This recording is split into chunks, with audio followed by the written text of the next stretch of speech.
Hi, I'm Chris, And I'm Cassie. and this is Academic Problem Solving, Feedback and Reflection. The aim of this session is to recognize feedback as a constructive resource, to consider how to respond positively to feedback, how to action or implement feedback, and finally, to offer strategies to improve based on feedback received. So, what is feedback, and how does it help us to reflect and improve? Feedback is a term used to describe the comments and advice we are given. Receiving feedback is extremely important. Feedback can come in many different forms.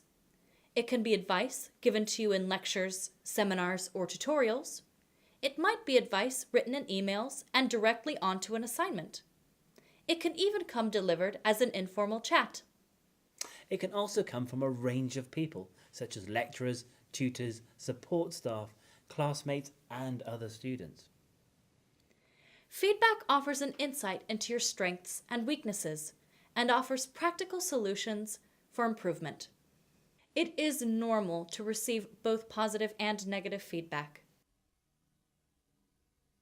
Several scholars have approached reflection, and a review of the literature reveals a number of additional strategies that can be used to resolve academic problems. These include works by Graham Gibbs and David Kolb. Gibbs' model has 6 stages. The first step, or stage, seeks to identify the problem. The next 2 help to express feelings and emotions associated with your present circumstances. Having identified these, it's now time to analyze and conclude. The cycle then moves forward to consider solutions and encourages the creation of a plan. Next, we have David Kolb's learning cycle. Read in a clockwise direction, this model encourages us to describe an event, to review it, to reach conclusions, and vitally, to plan for next time.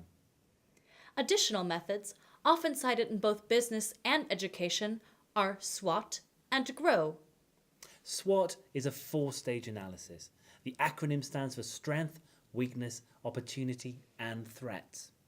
It works by considering our strengths and weaknesses before exploring any realistic or achievable opportunities to resolve our problems and possible threats.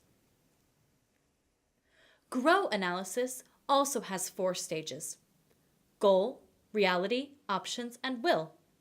The first looks to your plans and considers outcome, or goal. Here, you must decide what you want to do or change.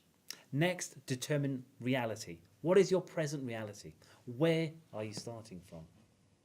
Then, options, exploring all possible ways you can reach your goal before finally examining will. What will you do? For example, how long have you got left to write your essay? What goal have you set yourself? What outcome or grade do you want or maybe need? To expand on this, where are you starting from? What work have you already completed? What do you still need to do? The first 2 utilize reflection and urge the problem solver to consider recent events before formulating their plans for the future. The third example also utilizes reflection, but instead of visualizing recent events as a cycle, it is linear, analytical, and offers a fast response. The fourth example, GROW, helps identify ways to develop, and SWOT and GROW analysis are often integral parts of the decision-making process. To use your feedback effectively, consider the process in these 5 steps. 1. Identify the key points delivered by your feedback. 2. Understand what it is you were being advised.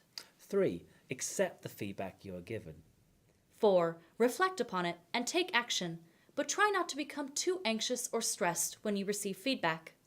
5. Understanding feedback is the key to meeting your expectations and achieving higher grades. We need feedback to know how to improve. You should keep a note of your feedback, whether positive or negative, and plan how you are going to use it.